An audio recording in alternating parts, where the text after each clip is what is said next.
Tonight, we're learning more about avian flu and the risk it poses to folks in Lubbock. Late last week, the health department confirmed bird flu was found in dead birds here in the city.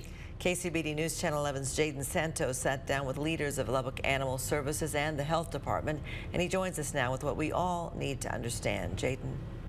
Karen and Abner, while the bird flu is very uncommon to humans and is typically found in birds and animals, the CDC reported there was one bird flu-related death in Louisiana earlier this year.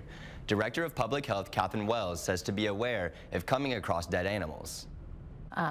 The concern here with birds in the community is that one of the avian influenza deaths in the human was actually exposed through birds in their backyard. So just really wanting to make sure that the community knows that, if a backyard flock's sick or if they're seeing a die-off, please stay away from that. The director of Lubbock Public Health, Catherine Wells, wants folks in the area to be vigilant as it detects cases of the avian flu. Lubbock Animal Services Director Stephen Green says you can easily get infected through your pets, so it is very important to keep yourself and your furry friends away.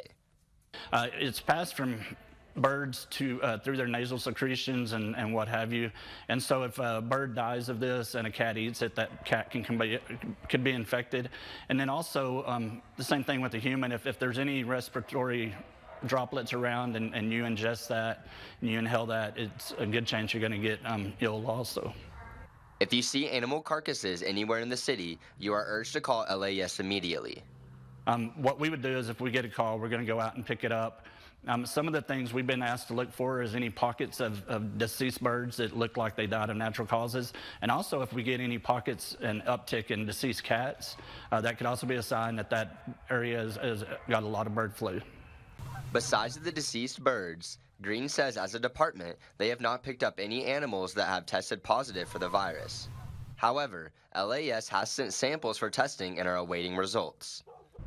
Right now, Catherine Wells says she does not want the public to be concerned, but wants the public to know there is a risk. Since 2024, the CDC reports there has been 65 confirmed human cases of the bird flu in the United States. However, only one human death has been reported.